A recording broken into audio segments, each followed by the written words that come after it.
James, what's up, man? Glad to have you on the podcast. Hey, good to talk to you. Thank you for having me. Yeah, it's been a year in the works now. I know we couldn't make it work about a year ago when the book came out, but I thought, man, it's a perfect time to revisit it, especially as we come up on the new year and people are going to start thinking about goals and bettering their life. Yeah, of course. Yeah, very relevant time, and I'm excited to chat about it in detail as well. I'm glad that you have had a chance to read the book and enjoyed it, and yeah, just appreciate you taking the time.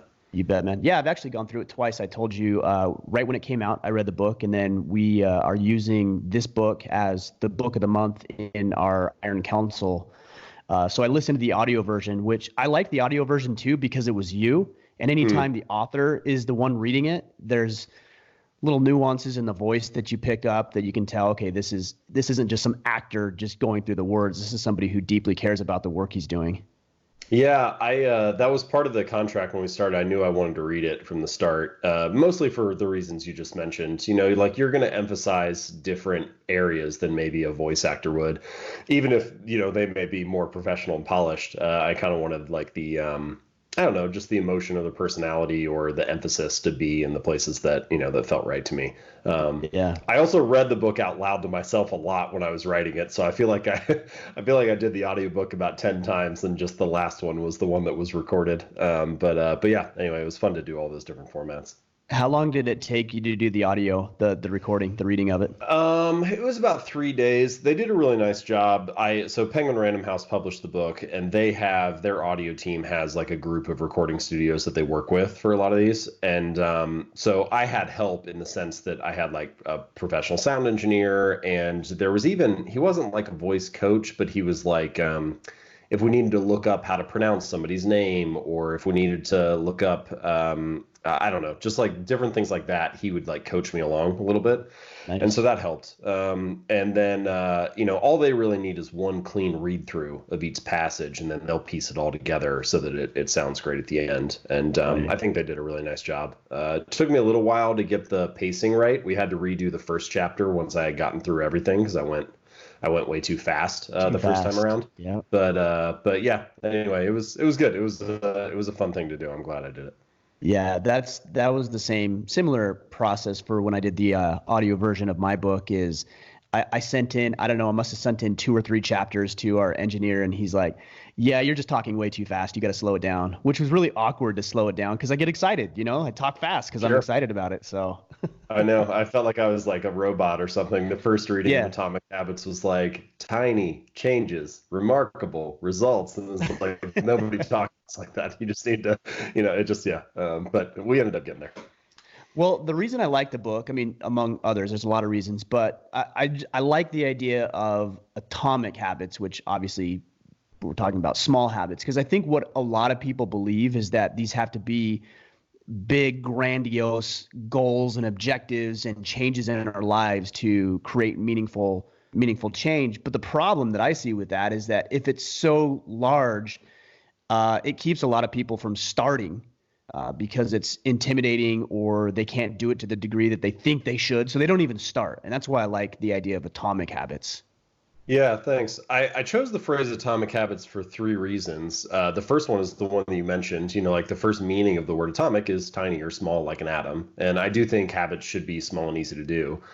The second meaning is the one that's like overlooked the most, which is the word atomic can also mean the fundamental unit in a larger system, like atoms built into molecules, molecules built into compounds, and so on. And if you really think about your habits like that, they kind of are like the little units of your daily routine. They're these little patterns that you do, and you put them all together, and you end up with the system of your normal day. And then the third and final meaning is the source of immense energy or power. And I think if you understand all three of those, you certainly understand the title and maybe see the narrative arc of the book, which is if you start with changes that are small and easy to do, 1% better each day, and then you layer them on top of each other like units in a larger system, then you can end up with some really powerful and remarkable results. But you kind of need all of those things working together. It's not just like we all know people who do like one small thing and it's just kind of frivolous and then like their life doesn't change. So I mean, I think I say this in the conclusion of the book that the holy grail of habit change is not a single 1% improvement. It's like 1,000 of them. And you just take the small things that are easy to do, that don't overwhelm you, that you can remain consistent on and build into your normal routine. And then you put them together, and you can be surprised by how powerful that system can be in the long run.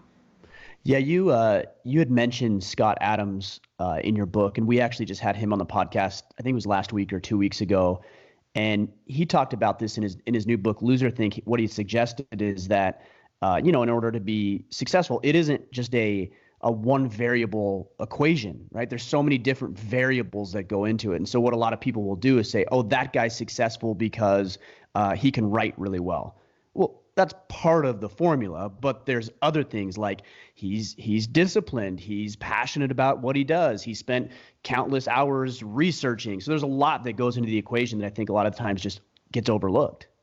Yeah, this is, I think, a deep truth, perhaps, about life, which is that success is rarely the result of one thing, but failure can be. So, if you don't get good sleep, if you only slept 2 hours last night, well, that can be the reason why you don't perform well today. So it can just be that one thing.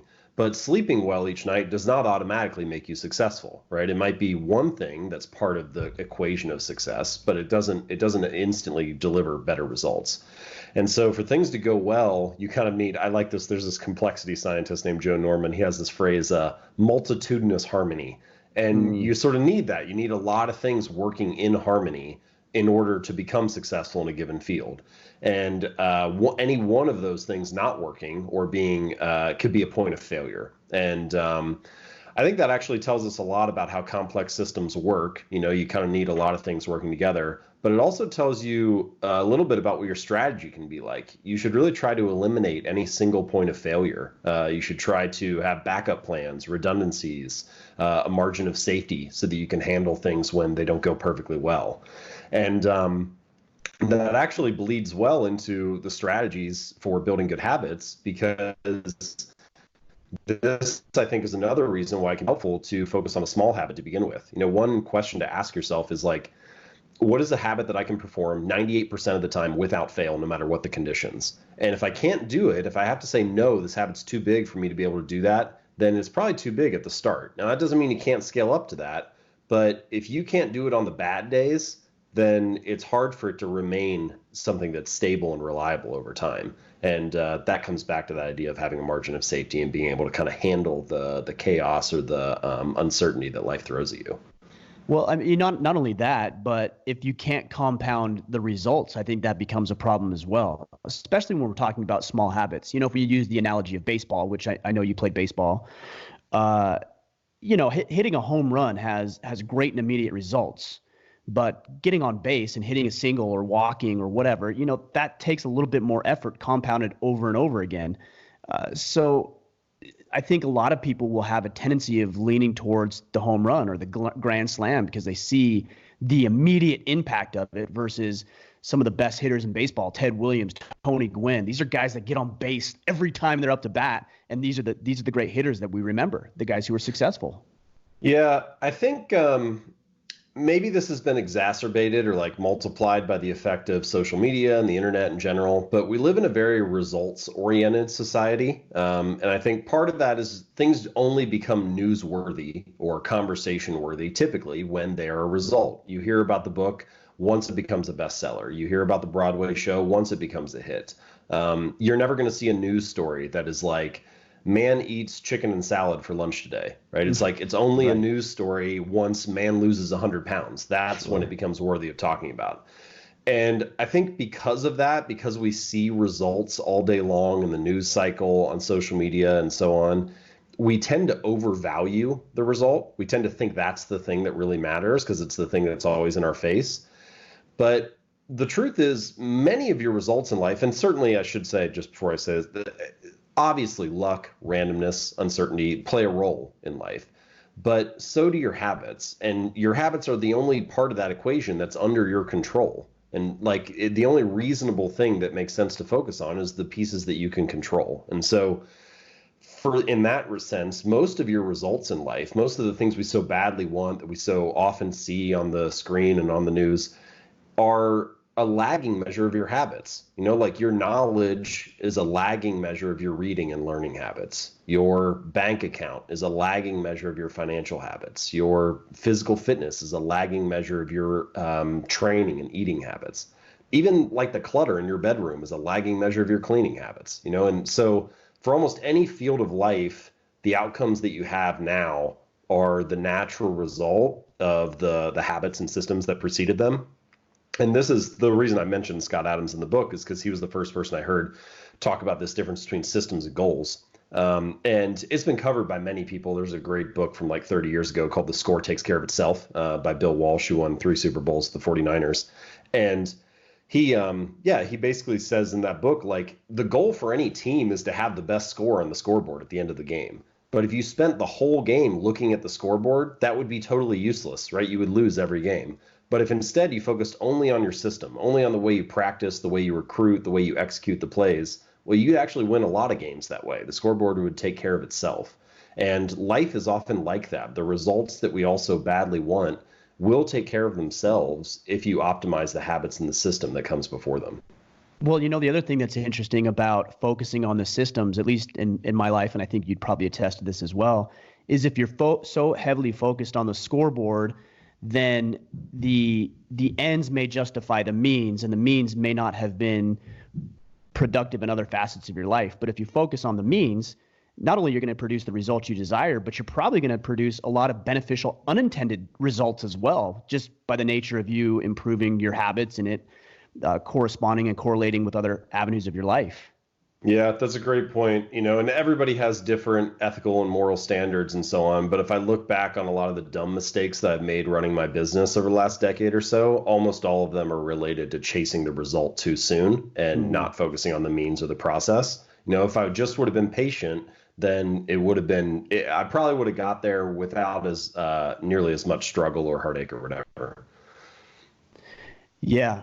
Yeah. And I think the trap is that we don't see the immediate result. This is probably why I think so many people struggle with the habits, is because if it's destructive, for example, you'll see it immediately, right? Like if you eat the wrong foods, like your stomach's going to hurt, you're going to see it on the scale almost instantaneously. But if you eat that, chicken salad you were talking about earlier, the positive results take so much longer to produce than the negative ones. It seems like it's cruel for sure. This is, I think, a really important point to focus on, because I think it explains why bad habits form so readily and so easily, and why good habits can be such a challenge to build. And basically, you can think of any behavior as producing multiple outcomes across time. So let's just broadly say there's an immediate outcome and an ultimate outcome. And for most of your bad habits, the immediate outcome is actually pretty favorable. Like the immediate outcome of eating a donut is it's sweet, it's sugary, it's tasty, it's enjoyable. It's only the ultimate outcome, if you keep doing that for 2 months or 6 months or a year, that's unfavorable. Same thing even with something like smoking a cigarette. Like the immediate outcome of smoking a cigarette for a lot of people is I get to socialize with my coworkers outside the office, or I curb my nicotine craving, or I reduce stress in the moment. It's only the ultimate outcome that is unfavorable. But with good habits, it's often the reverse. The immediate outcome of like going to the gym, like my dad likes to swim. When he gets out of the water after a workout, his body looks exactly the same. Right. There's no visible change from doing the habit. There's nothing to see. He's just tired. That's all there is. At yeah. that point. If anything, the immediate outcome of working out for like a week is you're sore, and like your body hasn't changed. The scale hasn't moved. So it's mostly cost up front. And then it's only the ultimate outcome of working out for a year or 2 or 3 that you get these accumulated results that you were hoping for. And there's kind of like this valley of death in the beginning of building any habit, where early on you're showing up and putting the work in, but you don't have anything to show for it. And I hear this a lot from readers. They'll say things like, I've been running for a month. Why can't I see a change in my body? Or I've been working on this novel for 6 months now, and the outline's still a mess. It's like, this is ever going to fix itself. And I like to think about, there's this quote from the San Antonio Spurs have won 5 championships in the NBA. They got this quote hanging in their locker room where it says something to the effect of, whenever I feel like giving up, I think about the stonecutter who takes his hammer and bangs on the rock 100 times without it showing a crack. And then at the 101st blow, it splits in two. And I know that it wasn't the 101st that did it, but all the 100 that came before. And that's the same kind of message, same kind of philosophy that you need to take with your habits. These 1% changes, these daily actions, they don't look like much. In many cases, they seem insignificant in the moment. But it's not the last workout that makes your body fit. It's all the 100 that came before. It's not the last sentence you write that finishes the novel. It's all the 100 that came before. It's not the last meditation session that you do that brings you peace and stress and calm, or reduces stress and brings you calm. It's all the 100 that came before, right? It's like this commitment to showing up, swinging the hammer, banging on the rock, and knowing that that's still worth it, even though the results are delayed. And that's what I call, in Atomic Habits, I refer to this the plateau of latent potential. You know, you're building up this latent potential, and it's the work is not being wasted, it's just being stored. And you need to continue to show up to let it release. And that patience and willingness to stick with that process, that's one of the hardest parts about building new habits. Yeah, you actually alluded to this and talked about it towards, I think, the end of the book when you're talking about, can one coin determine whether a man is wealthy? You know, if he has one coin, most people would say, no, that man's not wealthy. But at some point, if I give you another coin and another coin and another coin, at some point, you're probably going to say that that individual is wealthy. So at what coin did that individual become wealthy, right? It's one habit. It's just one additional coin, and somebody says, okay, now he's wealthy, or now he's in shape, or now he's a good archer, or a great author, or whatever your thing is that you're trying to pursue. Right. Yeah. It's like the difference between the 999,000th coin and the millionth coin is the same as the difference between 0 and 1. Yeah. But you hit this phase transition where people are like, oh, now you're a millionaire. And yeah, there's a similar quality to a lot of habits that are like that, where you just keep showing up and it's like nothing happens. And then you turn around one day and you're like shocked by how far you've come. Which I think is the value of your review process as well. Because I think there are some people, based on their personalities, that can be very robotic in nature, that they're completely satisfied with going through the motions and just content that it'll work over time. I think most of us probably can only do that for a certain period of time without going back and saying, okay, look how far I've come. Or look how far I have yet to go, and maybe that's aspiring to them. So there is value in this review process that you talk about as well. Yeah, I think more broadly, the principle to think about here is feedback and measurement. You know, like perhaps the most motivating feeling to the human mind is the feeling of progress. If you have signals of progress, then you have every reason to continue with what you're doing because you're moving toward what you're hoping to achieve. And so measurement and feedback become a really important part of building a habit. And you see this built into a lot of the so-called bad habits that we build, like checking your phone, for example. Well, shoot, you get feedback almost every time you check your phone. You know, like you pull it up, you got a new text message, you go to Instagram, you've got notifications and buzzing and likes coming up. Like there are all kinds of feedback mechanisms built into this. Video games are another example. Video games are rife with immediate portions of feedback. You run across a new power up and there's like a jingle on the screen. You can see your score increasing in the corner. Even the like pitter patter of footsteps as you run through a level is immediate feedback that you're making progress. And so the digital world has this stuff built into it all the time. And that's part of the reason why many of those behaviors are habitual or addictive or and so on. But the physical world, feedback doesn't come at that ideal pace. And so the measurement that you choose, I think one question you can ask that can help you get like closer to this is, what is a form of measurement that more closely matches the frequency of the habit that I need to build? So, for example, so I mentioned my dad swimming just a minute ago. So if he's using, say, the scale as his form of measurement, which is what a lot of people do when they're, weight training or strength training or working out, trying to lose weight, that the scale becomes the ultimate measure. Well, the problem is you need to work out 3 or 4 or 5 times a week, but the scale only changes, say, once every 2 weeks. And so the frequency of the measurement and the frequency of the habit are not aligned.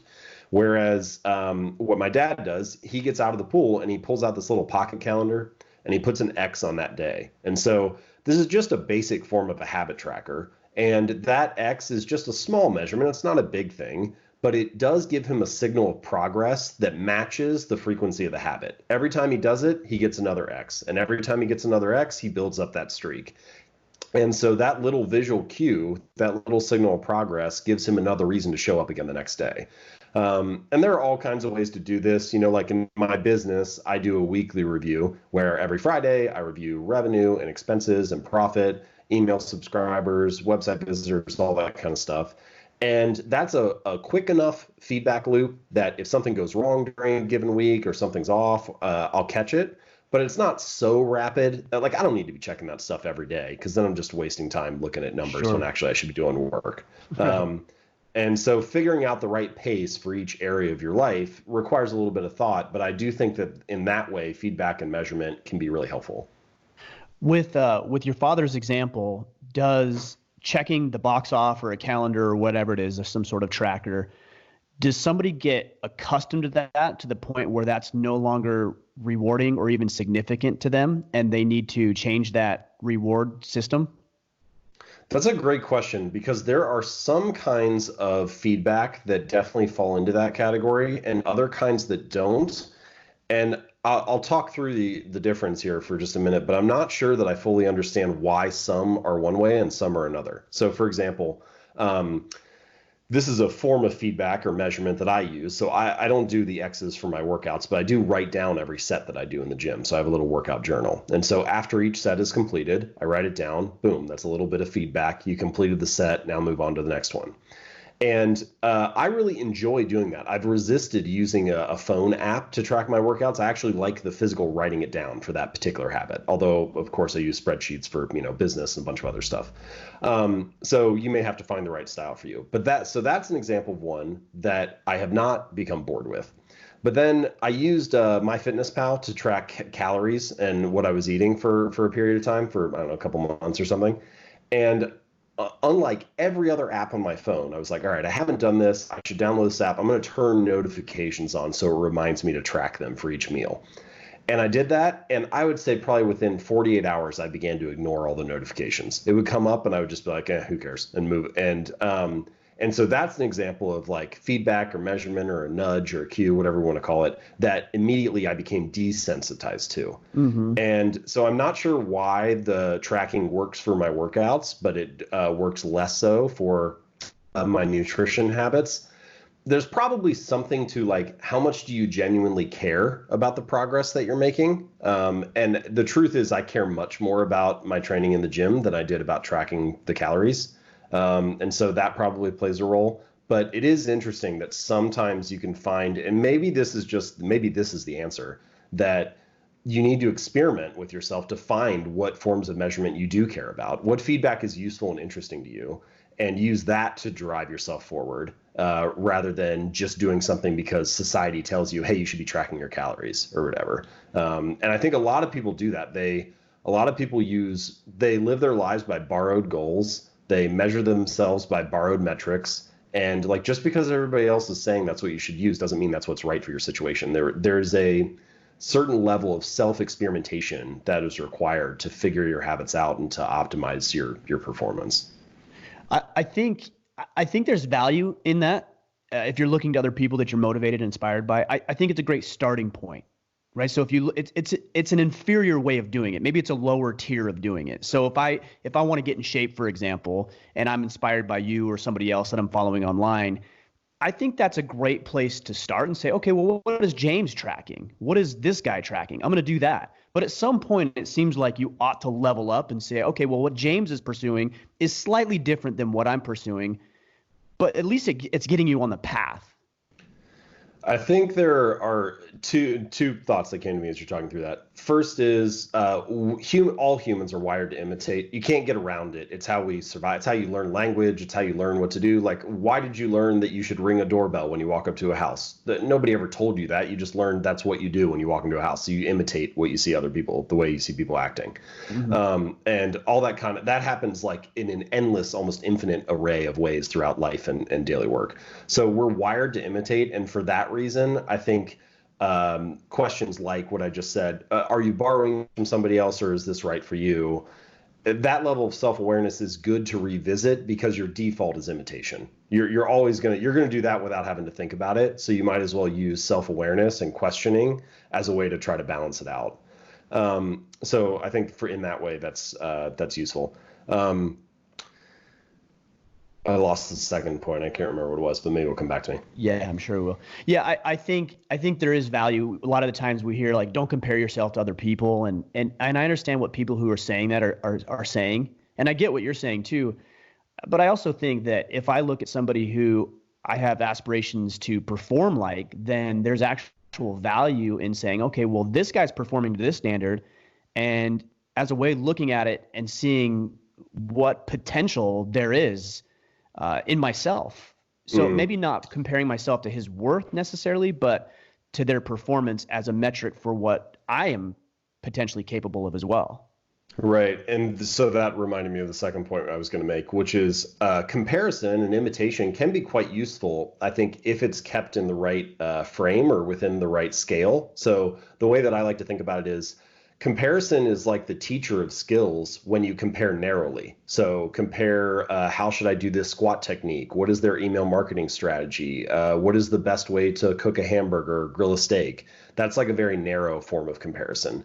But comparison will make you miserable if you compare broadly. What is my marriage like compared to theirs? What is my net worth like compared to theirs? When you start comparing big picture stuff, then it becomes, like, I think, unhealthy. When you compare technique or approach or strategy, smaller picture stuff, then it can become very useful and insightful. Yeah, that makes sense. I wholeheartedly agree with that. One of the things that we were talking about earlier is what motivates you, what measure of progress motivates you. I was thinking about it the other day because something I've got into relatively recently, past 6 or 7 months now, is jujitsu. And I found that when I'm done with class, I'm sore and I'm in pain, but I actually like that. Like, I don't know if it's because I'm kind of sick that way and that's just how I'm made up, or if I've associated the pain with progress. Like, I'm really curious what your thoughts are on that. Yeah, my wife and I trained together in the gym, and she came up with a phrase which is "good tired," and so it's like the feeling of laying in bed after a workout and you're just like ready to sleep and you're exhausted, but it's because you worked so hard. Right. And versus, like, I don't know, some stressed out tired or something where you know, in comparison. And so it's like you earned your tiredness, you earned your soreness. And so that association of earning it, I think, it changes like how you value that feeling. It changes the meaning that you assign to it. And I think that's a great point too. It changes the meaning. And to me, the meaning doesn't even have to be true. One of the things I was thinking about when I was listening to your book is years ago, this is probably 10 years ago, I used to drink Monster energy drinks, and I drank them to the point where literally I got a twitch in my eye that I just couldn't control, and it was there for weeks. And that's the only thing I could attribute it to. So I told myself that I wanted to be very, very successful in the business and in my financial planning practice at the time. I told myself successful financial advisors don't drink Monster energy drinks.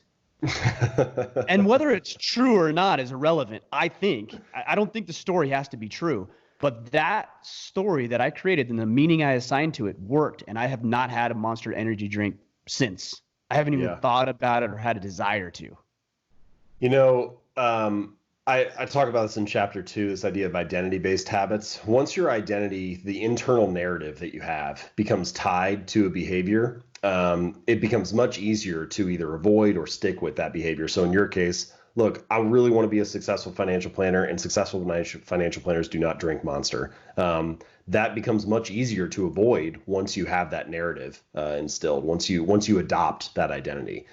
And sometimes that can happen through like an epiphany, kind of like what you had, where it was just like this moment. You can also imagine someone like reading a book, and that gives them some kind of insight where they're like, this happens a lot with diet books, whether it's healthy or true, again, whether it's true or not. Somebody might make toast every morning for breakfast, and then they read a diet book that convinces them that like carbs and grain are the devil. And then they walk down to the kitchen the next morning and they see the loaf of bread. But this time, instead of thinking I should make toast, they think, oh, I need to throw that out. Like, I don't want that. So it's suddenly the mindset changes their behavior. But I think the more common way, because those type of insights or changes probably happen rarely. I don't know, once a decade, maybe once every year at the most. But I think the more typical way that our identity gets linked to our behavior is through the accumulation of small habits and the evidence that those habits provide. So like one way to think about this is that your habits are how you embody a particular identity, right? Like every morning that you make your bed, you embody the identity of someone who's clean and organized. Or every morning that you study biology for 20 minutes, you embody the identity of someone who is studious. Every time you do one push-up, you embody the identity of someone who doesn't miss workouts. And the first time you do it, it doesn't mean a whole lot. Maybe the 10th or the 100th time you haven't fully adopted it. But every action you take is like a vote for the type of person you want to become. And so the more that you do these small habits, the more you start casting votes and building up this pile of evidence for, hey, this is who I am. And at some point you turn around and you're like, yeah, I guess I am the kind of person who doesn't miss workouts, or I guess I am studious. I guess I am clean and organized. And so in that way, I think our habits form or forge our internal identity. And that's probably the real reason, the deeper reason that habits actually matter. Like we often talk about them mattering because the habits can provide you external results. They can help you get six-pack abs or lose weight or reduce stress or double your income.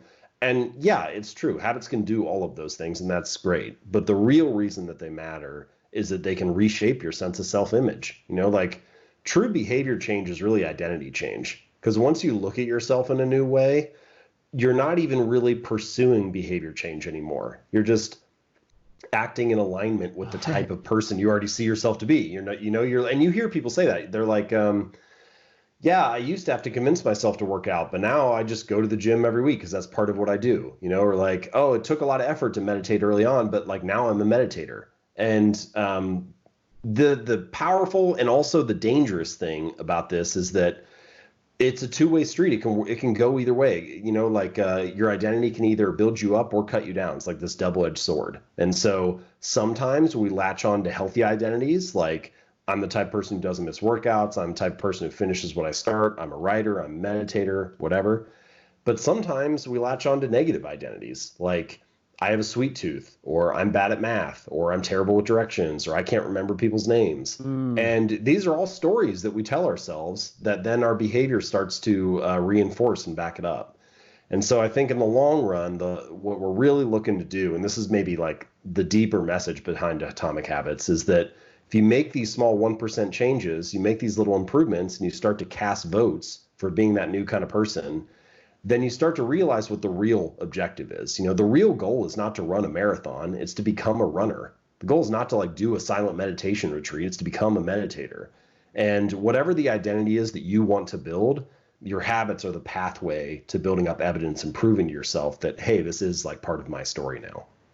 Yeah, it's a little bit like self-fulfilling prophecy. I hear that one a lot. Is like, I can't remember names. Well, the reason you can't remember people's names is because you've told yourself you can't remember people's names, and therefore you don't work on it. The actions that you take support the idea that you can't remember people's names. So you don't use their names. You don't use association. Like you don't use the tricks that we all know work in remembering people's names because you don't think you're capable of doing it. It's a two-way street. Like beliefs can influence behavior. So once you believe that, you start acting that way. And behavior can influence beliefs. So like once you make your bed, you think, oh, maybe I am a little bit cleaner than I thought I was. But I think where I've come down on this, or what I've concluded at this point, is that they work both ways. But I think the most effective way to change it is to let the behavior lead the belief. To start with the small habit and let that provide evidence of being this new person.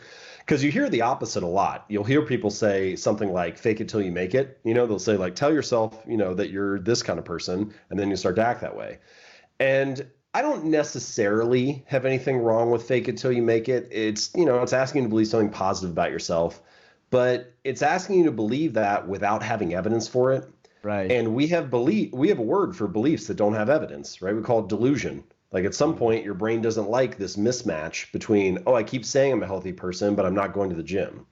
Whereas if you just focus on doing like building a habit of doing one push-up, no, that doesn't transform your body overnight, but it does cast a vote for I'm the type of person that doesn't miss workouts. It does prove I am a healthy person in that moment. You cannot deny that at least for that minute, you were a healthy person.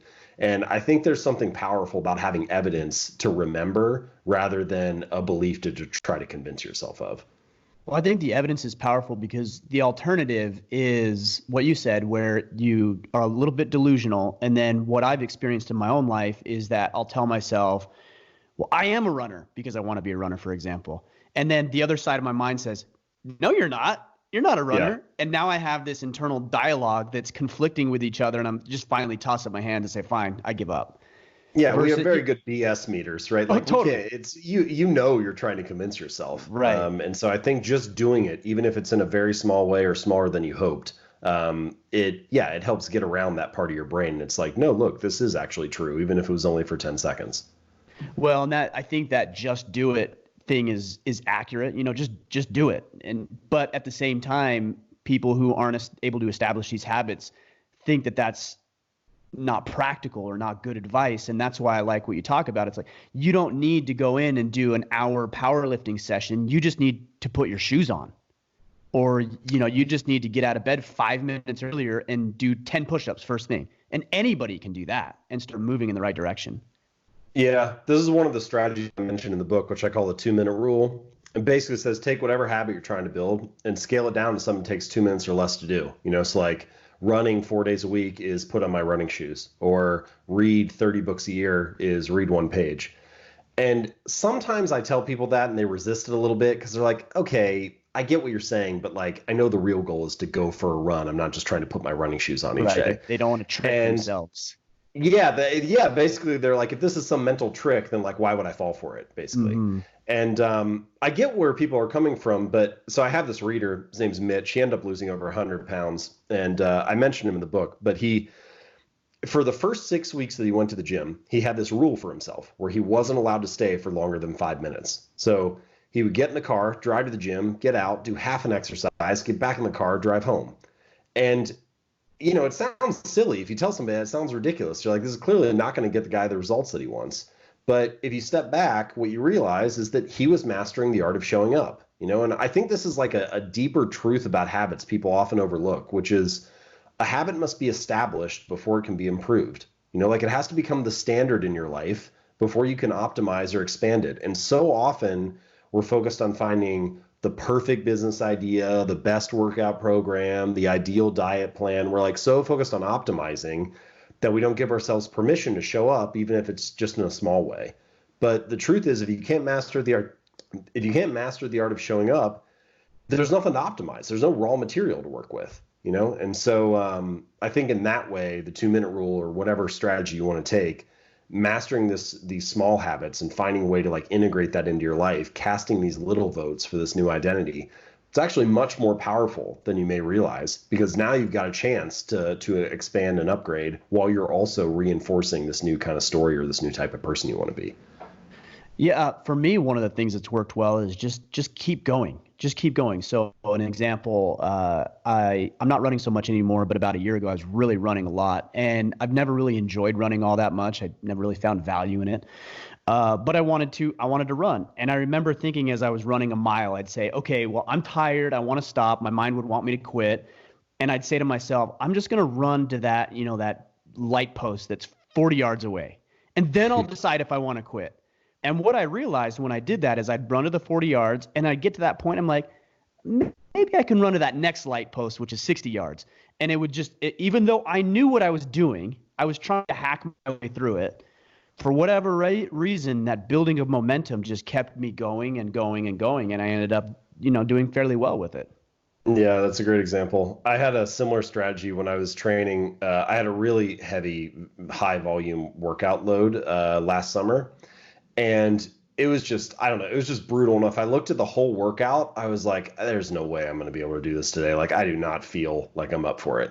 And so I started a new strategy. So usually I write down the set after I do it in the workout, but for those like 12 weeks or whatever, I would write down the next set that I was going to do. And I was like, all right, well, this one's already written down, so I'll just do this one. Like I didn't want to have to cross it out of my notebook after I'd already put it there. Right. And so I was like, all right, I'll just do this. And so I do that set and I get done, I would immediately write down the next one and then be like, all right, I'll just do this one. And set by set, I would get through the whole workout that way, just like slowly convincing myself to run to the next light post, basically. But yeah, can be a useful example when necessary. Well, I like what you talk about when you get into the 4 laws, because I think we're tiptoeing around that right now, is your 4 laws of building habits, and then the inverse. So I'd like to break that down. So break down, if you would, the 4 laws, and then maybe we can talk a little bit about the inverse of those laws as well. So roughly speaking, if you want to build a good habit, you need 4 things to happen. And you don't always need all 4 of these, but the more of them that you have working in your favor, the more likely it is that the habit's going to form. So the first thing that you want is you want your habits to be obvious. And so that's the first law, make it obvious. The more obvious, available, or visible a habit is, or the cue that prompts that habit, the more likely you are to perform it. Just an easy example, if there's a plate of cookies on the counter, well, it's obvious when I walk into the kitchen, I'm going to pick one up and eat them. You're going to eat it. They're in a Tupperware, of course. in the top of the pantry and the door is closed, I might walk into the kitchen and totally forget that they were there. I saw the same thing with, I don't think this is a strategy that'll, if you're actually like struggling with alcoholism or something, but for many people. So if I buy beer, if I buy a 6-pack and I put it in the front of the fridge, and I can like see it right when I open the door, I'll grab one and have it at dinner just because it's there. But if I put it in the back of the fridge, like on the lowest shelf all the way behind where I can't really see it, I have to like bend down to find it, sometimes it'll sit there for like a month. And so I'm like, well, it literally is just whether it's obvious or not that determines whether I act on it. Like I only want it if I know it's there. And it's not like it's going to take you that much more effort to bend down and reach in the back of the shelf to grab a beer. It's insignificant effort. And yet, for whatever reason, it's like, I'm not doing that. I think it's that path of least resistance you talk about. Like, we're just hardwired to take the path of least resistance. So if you make those bad habits hard, even if it means you're going to have to bend over to get a beer, you're less likely to do it.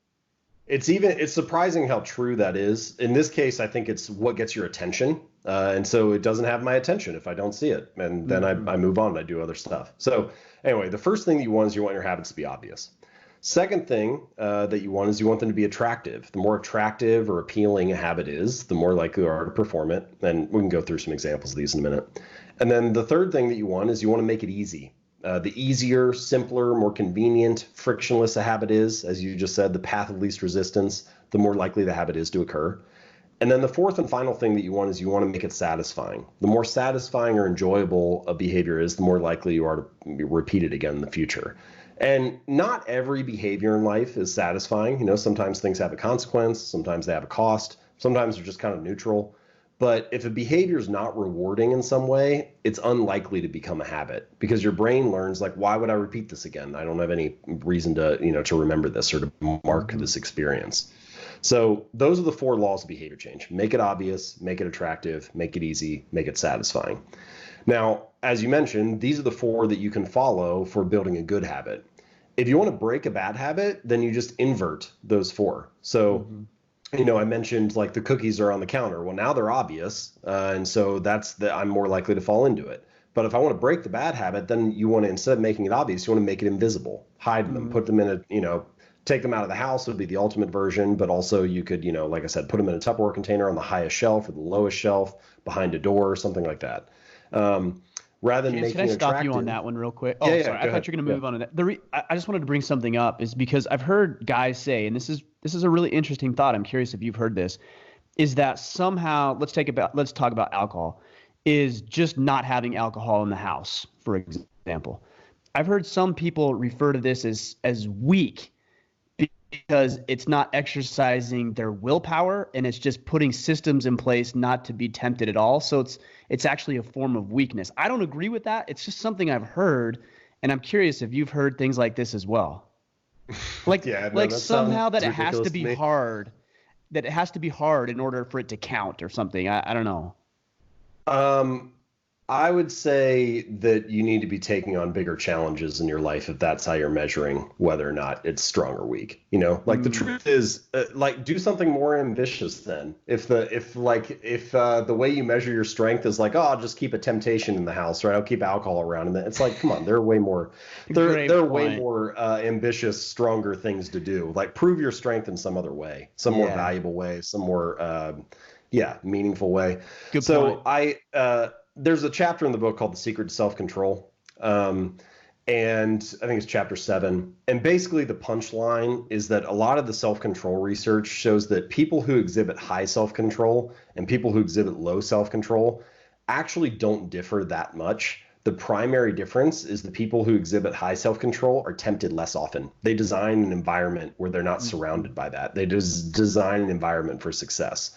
And this, I would say, is another way to answer that question, which is, do you truly want to be successful? If so, why would you design an environment that hinders you? Why would you, if you actually want to be elite, if you actually want to be strong, if you actually want to be among the world's best at whatever it is you do, why would you not try to design every possible advantage you could to increase your performance? I don't know. It's like kind of silly. It's like Tom Brady's preparing for the Super Bowl and he's like, yeah, I have somebody wake me up every hour because that's how I exhibit self-control. And that's how I show my strength and my ability to sleep well and prepare for the match. Right. Like, why do anything that would hinder your ability? Right. So, I don't buy that one. No, that's a good point.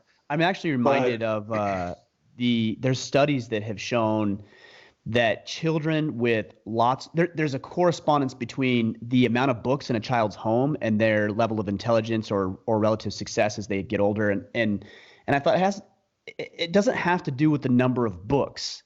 That's correlating for sure, but it has to do with their parents value education. They value literacy. They're probably reading it and exposed to new thoughts and new ideas they hadn't considered before. So yes, it's corresponding, but it's the fact that the environment has created their ability to learn and have higher degrees of intellect.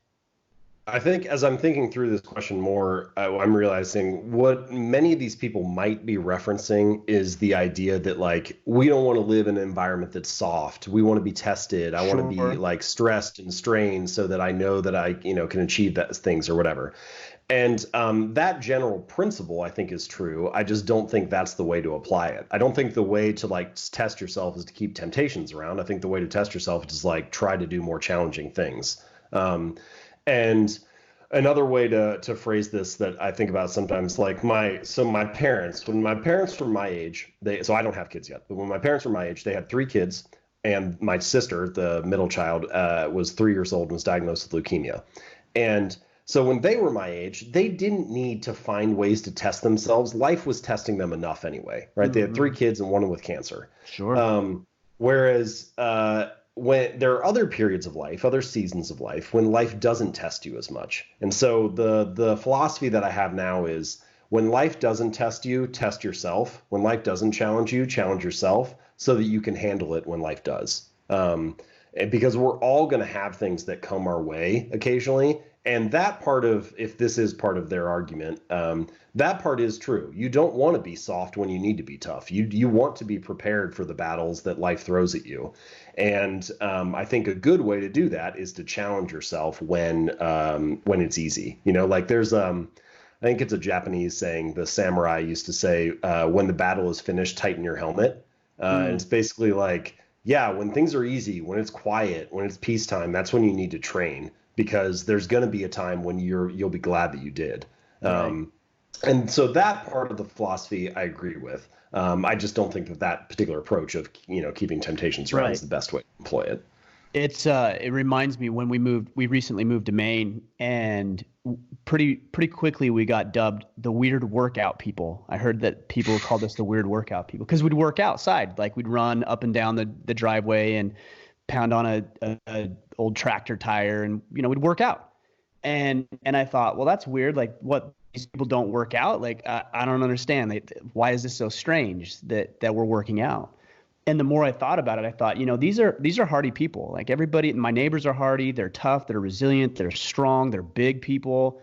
And I thought, oh, the reason that we're the weird workout people is because we have to manufacture our hardship, right? These are people who are working in blue collar jobs. They're lifting, they're putting in long hours, they're outside, they're shoveling snow. They don't have to manufacture their exercise. We have been accustomed to having to manufacture it because we don't have this difficult lifestyle. It's a very weird part of modern society that we are surrounded by so much pleasure, ease, convenience. Like for almost all of human history, if you wanted to get calories, you had to expend calories. You had to forage in a bush or kill an animal on the plains.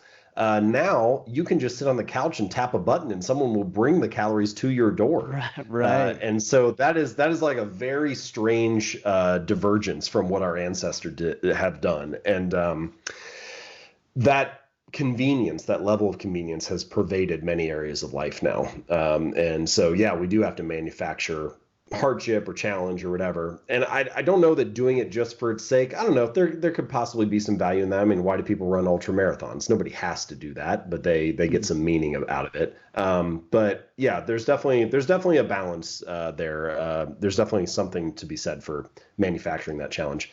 But before we get too far away from it, I want to cover the inversion of those four. Yeah, definitely. So the inversion of the first law, instead of make it obvious, you want to make it invisible. Instead of making it attractive, you want to make it unattractive. Instead of making it easy, you want to make it difficult. And instead of making it satisfying, you want to make it unsatisfying. And so from a big picture level, those first four, make it obvious, make it attractive, make it easy, make it satisfying, tell you how to build a good habit. You kind of want those. You got like four different levers for kind of changing things and trying to move things in that right direction for you. And then again, from a big picture level, make it invisible, make it unattractive, make it difficult, make it unsatisfying. That gives you kind of like four levers for breaking a bad habit or avoiding some of the behaviors that you don't want to perform. And the book, of course, goes over many ways to do each of those things. But I think it's useful just to have that kind of framework in mind for how you can adjust your behavior one way or another. Well, that's what's so powerful about what you're doing. And I think I had mentioned to you before we hit record is just having a system, being able to codify it, having the frameworks in place, and then just incorporating some of these, if not all of them, some of them will obviously help you improve your good habits and move you away from your negative or destructive habits that you're probably engaging in as well. Yeah, and ultimately all the things that we've talked about they tie together in that under that system idea. I mean, this is like one of my lines from the book, but you do not rise to the level of your goals, you fall to the level of your systems. Like so often we think, oh, I want to change. And so we set a goal for how much weight we want to lose or what we want to achieve or whatever. But if there's ever a gap between your system and your goal, and like, what do I mean by that? Your goal is like your desired outcome. Your system is the collection of daily habits that will take you there.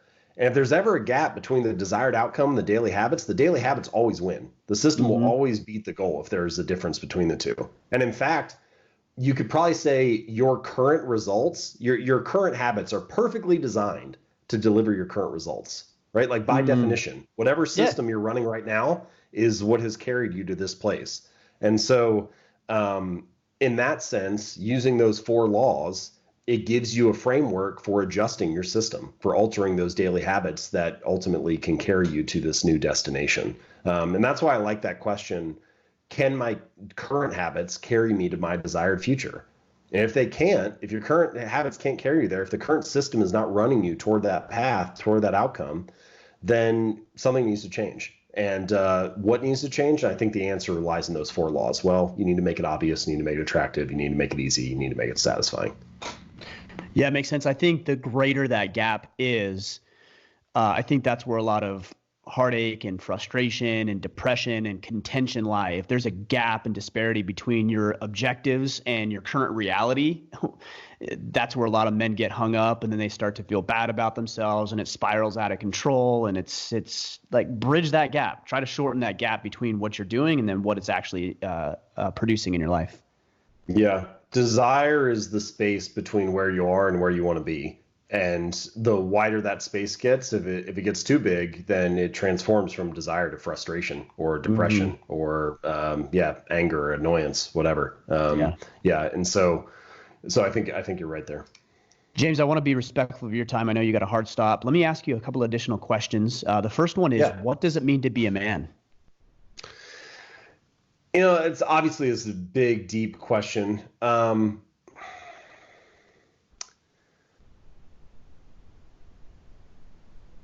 almost like the question more like, what does it mean to be you? It almost is like the process of discovering who you are and what you represent and what you stand for. And maybe that is like to a certain degree what it means to be a man. It means like to be authentic, to be genuinely you, to be like to discover and unearth fully like what you are and how you want to show up in the world.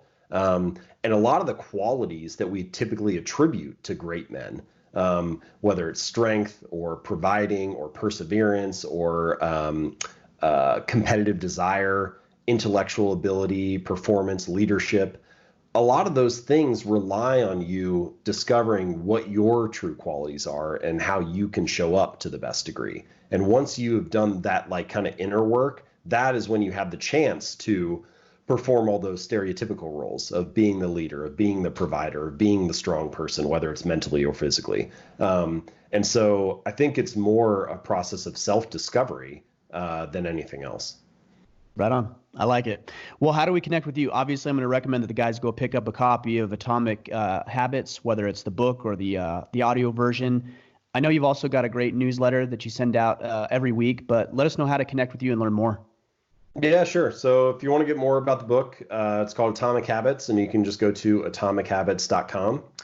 And as far as the newsletter goes, every Thursday I send out a newsletter that is called 321. So it's 3 short ideas from me, 2 quotes from other people, and then 1 question to think about that week.